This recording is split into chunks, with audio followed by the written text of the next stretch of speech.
Alô, amigos e amigas, esse é o programa Cidadania, que hoje vai tratar de um tema que está na pauta, na discussão, em cada casa, em cada esquina, que é a possibilidade ou não do Brasil ter que vir a fazer algumas medidas fortes para não interromper o fornecimento de energia elétrica. Mas precede essa pergunta ou essa possibilidade uma indagação. Por que é que o Brasil está convertendo as suas hidrelétricas? O Brasil é conhecido por ter uma matriz energética bastante desenvolvida no setor hidráulico. Por que está convertendo essa matriz hidrelétrica para também ter uma base, uma ponta, um pé com usinas termoelétricas? Essa explicação, essas questões e muitas outras serão respondidas por dois especialistas que nós convidamos aqui para o nosso programa.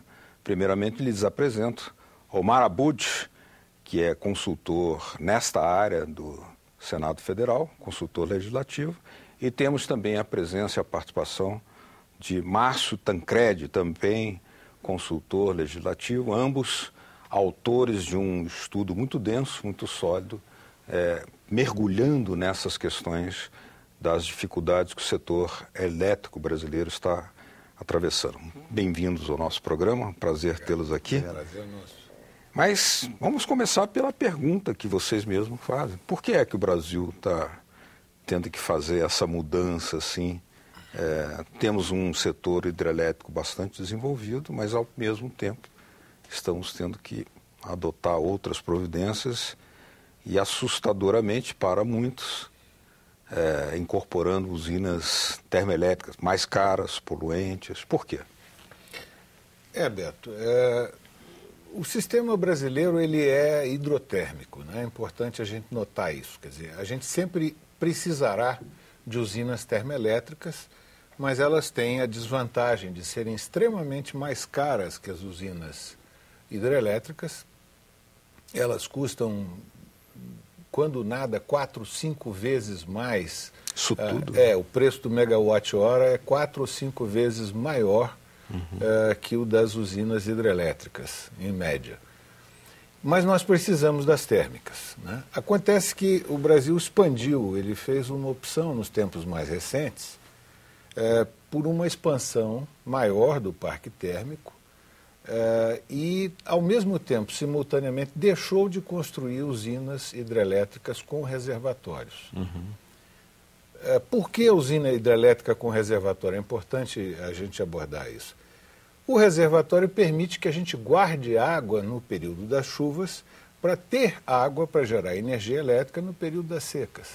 Esse é exatamente o problema que nós estamos enfrentando agora.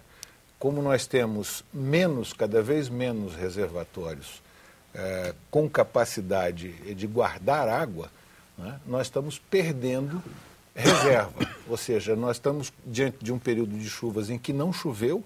Certo. Temos menos usinas do que tínhamos para guardar a água. Proporcionalmente ao tamanho da população e a demanda de energia. Exatamente. E aí estamos tendo que recorrer, evidentemente, às usinas térmicas, que são extremamente mais caras.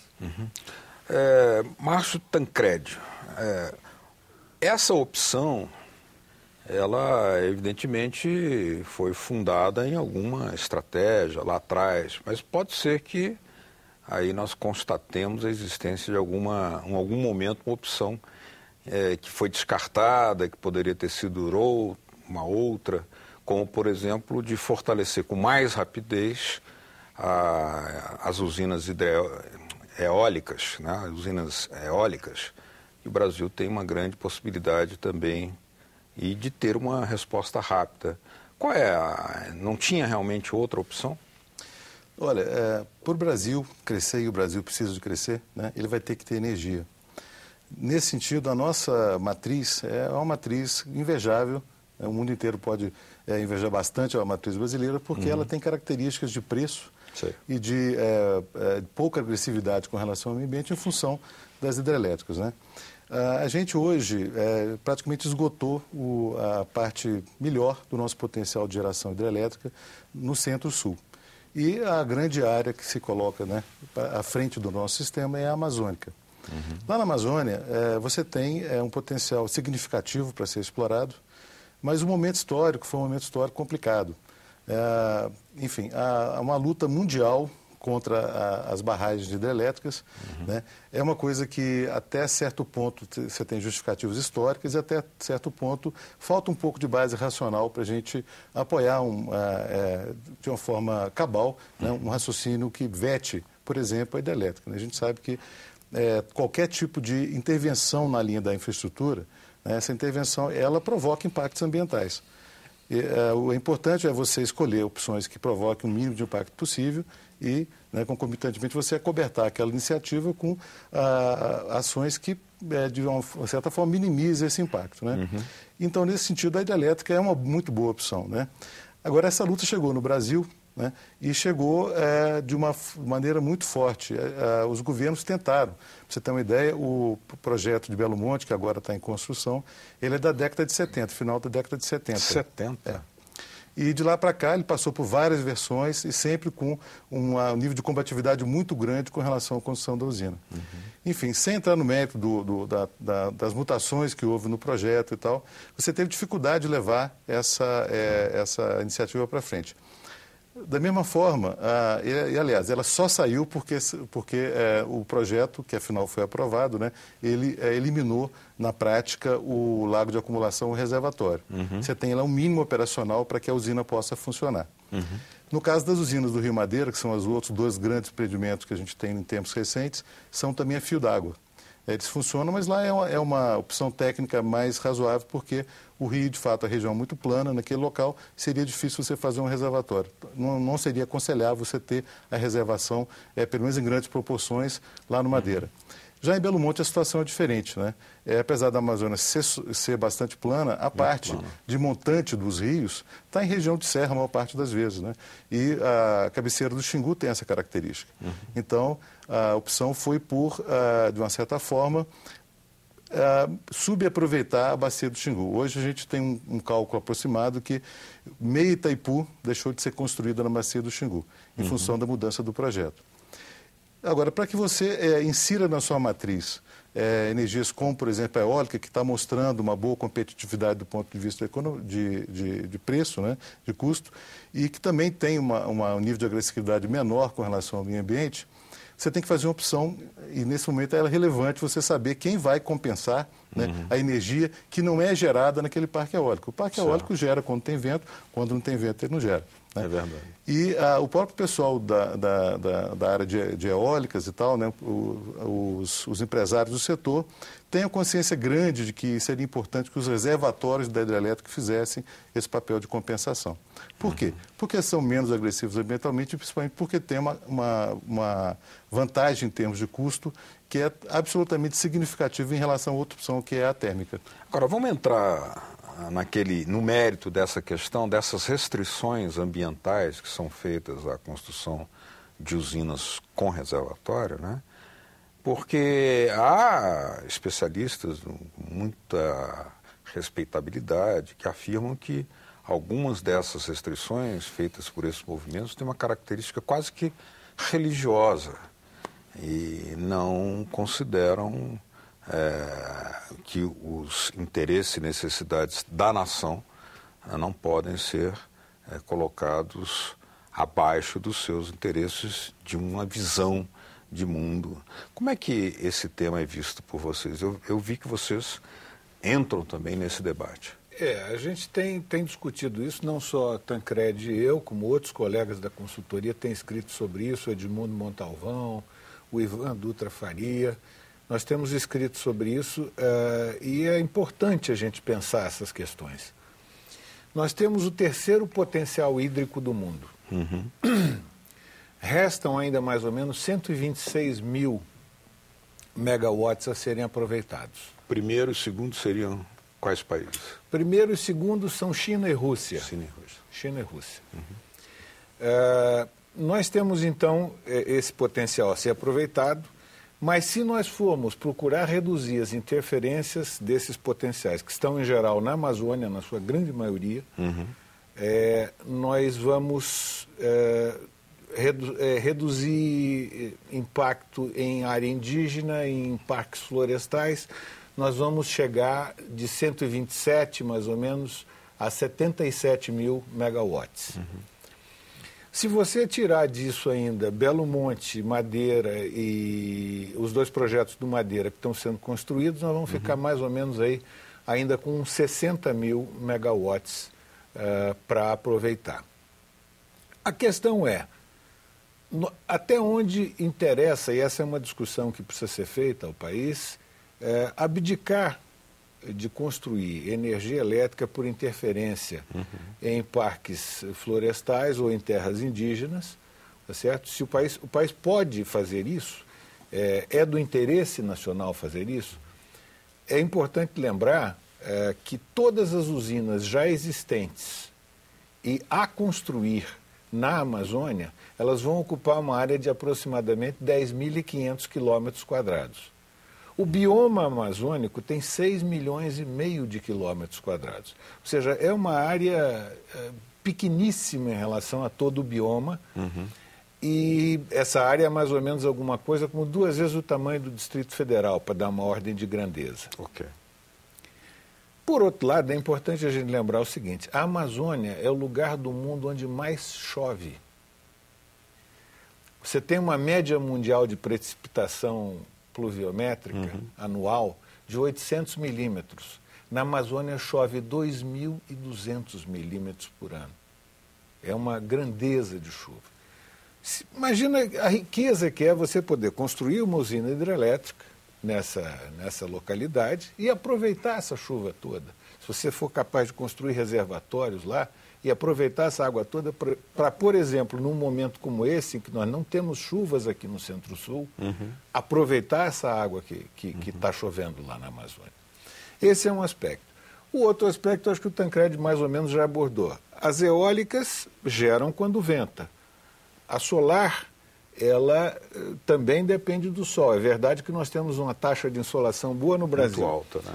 Mas uma coisa que as pessoas não se dão conta, por exemplo, é o seguinte: quando você constrói um parque eólico, a área onde você instala as placas do parque solar fotovoltaico, a área onde você instala as placas para geração, aquela área fica estéril, ela não consegue ser aproveitada para mais nada, diferentemente de um reservatório, de uma usina, onde você tem turismo, você tem pesca, você usa a área para irrigação, você controla cheias, tá certo? Você tem uma série de outras vantagens que não estão presentes numa eólica ou numa solar. E, para se ter uma ideia, você teria que ocupar uma área 4,2 vezes maior do que a área de Belo Monte, com uma usina solar fotovoltaica, para gerar a mesma quantidade de energia que Belo Monte irá gerar. Ou seja, teria que inutilizar uma área de 2.000 quilômetros quadrados, mais ou menos. Agora, além desses fatores já apontados aqui pelo Omar, fazendo a conta lá no final, na ponta do lápis, ainda assim, a energia hidrelétrica, exclusivamente hidrelétrica, é mais barata que a eólica? Ela é mais barata que a eólica. A eólica hoje ela é uma energia que se tornou competitiva, né? Mas tem alguns fatores de caráter conjuntural que podem, né?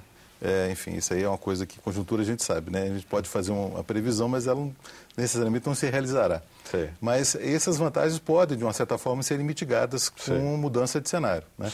Mas nesse momento a gente pode dizer que perfeitamente a eólica é uma energia que tem preço competitivo, né? O preço dela se puder fazer uma estimativa, é meio difícil fazer isso, mas ordem de grandeza, uma coisa em torno de R$150, R$160, né?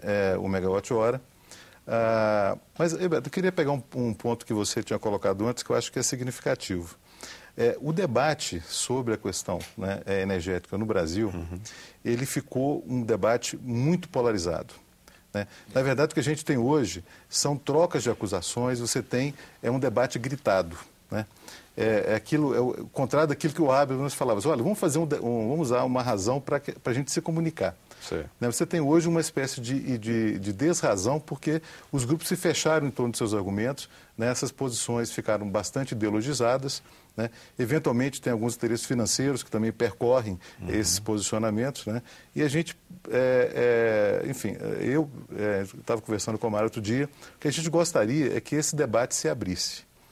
Né? O debate precisa se abrir, as razões precisam se colocar. Eu acho que é uma discussão que ela é muito fundamental para o futuro do país. De que maneira nós poderíamos fazer a abertura desse debate, já que, por exemplo, há fatores aí que incidem naquele argumento ou naquele fator que você ressaltava da presença de determinados interesses financeiros, alguns deles eu agregaria externos, que dão muito suporte a algumas organizações não governamentais que respondem muitas vezes por subsídios vindos de outros países que não querem o Brasil como um grande concorrente no campo energético. Aí nós temos uma dimensão muito mais complexa do problema, né? É por aí? Eu acho que, na verdade, você já colocou, né, a fechadura, a chave que abre essa fechadura é a informação. Eu acho que a população precisa de ter uma noção um pouco mais clara, na verdade, assim, não vou ser ofensivo, né? Muito mais clara acerca de que opção, né, tomaremos para o futuro. A gente vê até em documentos do setor, né, frases do tipo, o Ivan fala muito isso, né? A sociedade brasileira optou por não ter reservatórios nas suas hidrelétricas, né? Essa é uma verdade assim, que só o papel pode relativa, acolher. Né? Esse debate não aconteceu. Né? É verdade que não houve um plebiscito, por exemplo, para que não houve. O povo brasileiro, na sua totalidade... Com certeza não. Nem sei se é o caso, mas eu acho que a decisão governamental, mesmo que ela não seja de caráter publicitário, enfim, que é uma coisa meio rara na nossa história, né? Se ela for feita em presença de uma população mais bem informada e sabendo, né, das consequências da opção A, da opção B, da opção C, eu tenho certeza que essa decisão, pela natureza, né, do próprio espectador público que está ansiando por aquela resposta governamental, ela será mais qualificada. Entendi. Eu acho que para isso tem que ter informação. Está no estudo de vocês também que a matriz brasileira hoje ela é hidrotérmica, né? Sim. O componente de segurança hoje é um comportamento garantido pela presença das hidrotérmicas, mesmo que elas sejam caras, mesmo que elas sejam poluentes, mas elas são um fator de segurança para que não haja interrupção no fornecimento de energia, né? Claro que nós estamos aqui falando porque informações muito recentes dadas pelo governo dizem que a eólica é a que mais cresceu nos últimos poucos anos, um período muito curto, em termos relativos, proporcionais. Não é grande ainda, né, a sua presença, mas é a que mais tem crescido. Ou seja, estamos passando para um momento em que haverá combinação de variadas formas de produção de energia, ou seja, a hidrelétrica, a térmica, a eólica, a da biomassa, que nesse momento é muito cara, mas estados como São Paulo já têm algum componente de biomassa na matriz energética. Estamos passando para esse outro perfil? Não necessariamente, mas antes eu queria voltar à questão anterior que você estava debatendo. Eu acho que o Congresso, e por isso a gente tem escrito e trabalhado sobre esse assunto, o Congresso é um lugar muito importante para que a gente consiga trazer alguma racionalidade para essa discussão. Nós ficamos muito contentes de ver que no final do ano passado, a Comissão de Infraestrutura fez um debate exatamente sobre a questão dos reservatórios. É verdade. Que a gente havia levantado e que acabou sensibilizando alguém na comissão, acho que foi o senador Flecha Ribeiro, que requereu, então, uma audiência pública que foi extremamente interessante sobre isso. E eu acho que o Congresso tem um papel muito importante, até porque poderá legislar para alterar a legislação no que for necessário para que o país possa avançar nessas questões de maneira racional, de maneira inteligente, porque ninguém advoga que se destrua a natureza ou que se prejudique a terra indígena ou que se estrague o parque florestal. O que se quer é que essa coisa seja feita toda ela, porque nós precisamos de energia elétrica, os índios também precisam de energia elétrica, os ambientalistas, mesmo os mais radicais, também, todos precisamos de energia elétrica. O país precisa disso para crescer. Com relação à questão da matriz, Beto, eu acho que haverá sempre uma questão que vai presidir essa escolha da matriz, tá certo? Que é o que nós chamamos de energia firme. Energia firme só de fonte hídrica e só de fonte térmica. Seja ela nuclear, fóssil, biomassa, tá certo? A biomassa com uma variável que é o seguinte: se ela for biomassa de cana, como a maioria no Brasil, somente na época da safra. Sim. O que no nosso caso é muito positivo, porque ela é o contrafluxo da época das chuvas. Então, a safra de cana acontece no período seco em que nós precisamos de mais geração. Há uma complementação nesse caso. Ah, sim, complementaridade, sem dúvida nenhuma. E nós precisamos de todas as fontes. É importante entender que a gente precisa de todas as fontes. Por exemplo, se a energia solar hoje ainda é muito cara, na medida em que as famílias vão instalando energia solar nas suas casas, elas vão diminuindo o seu consumo de energia elétrica gerada de outras fontes, né? A energia solar fotovoltaica ela poderá ganhar importância na medida em que ela se viabilizar economicamente, como aconteceu com a eólica. A eólica, 4, 5, 10 anos atrás, era um sonho. Há 10 anos atrás, a energia elétrica era um sonho, eólica era um sonho, né?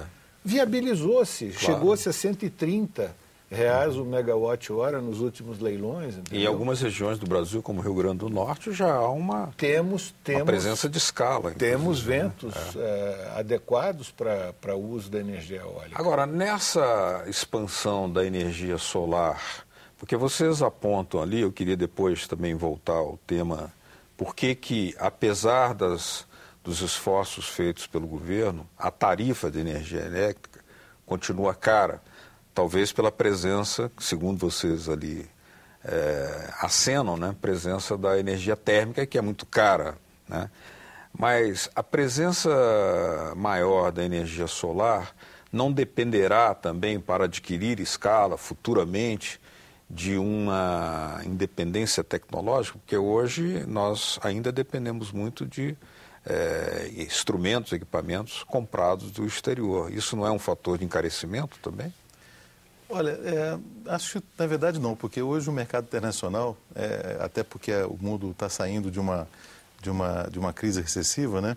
Ele tem sido muito pouco comprador desses equipamentos, né? Um dos fatores que tem barateado o equipamento eólico nesse momento é a falta, né, relativa à falta de comprador. Você tem uma oferta boa, né, e os compradores... Esse do eólico, né? Do eólico, exatamente. Mas e do solar?